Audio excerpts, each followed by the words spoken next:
یہ کسی بھی انسان کی سب سے بڑی خوش بختی اور خوش قسمتی کی علامت ہے کہ ایک انسان ایسی زندگی گزارے کہ اس کا براہ راست تعلق اس کے رب کے ساتھ ہو جائے.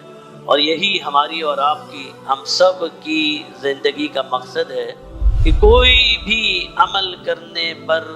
عمل کرنے سے پہلے یا اس کے بعد ہمارا مقصد یہ ہو کہ ہم یہ دیکھیں کہ ہم اللہ کو راضی کر پائے یا نہیں کر پائے. اللہ بیماری دیتے ہیں تو بھی میں راضی، نقصان ہوتا ہے تو بھی میں راضی. کیوں؟ میں نے تو پہلے ہی فیصلہ کر لیا نا کہ میں نے اپنی رضا اللہ کی رضا پر قربان کر دی.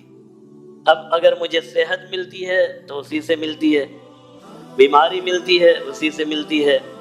تو میری زندگی کا ہر معاملہ اللہ کی رضا کے مطابق ہے، اور میری رضا اللہ کی رضا پر قربان، تو دنیا کا ہر معاملہ پھر میری رضا کے مطابق ہے. پھر میں کیوں پریشان ہوں؟ اعمال تو ضروری ہیں، روزی حاصل کرنا ضروری ہے، روزگار ضروری ہے، نوکری ضروری ہے.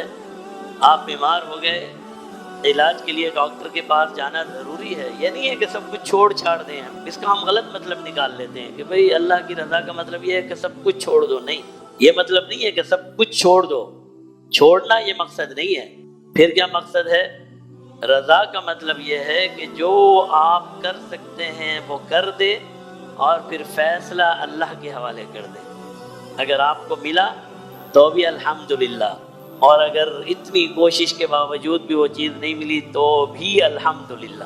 اور یہی چیز جناب نبی کریم صلی اللہ علیہ وسلم نے اپنے صحابہ کو سکھائی. جب تک تم صراط مستقیم پر رہو گے، دنیا کی حکمرانی کرو گے، اور جب تم نے یہ راستہ چھوڑ دیا، اللہ یہ طاقت تم سے لے کر کسی اور کے حوالے کر دے گا.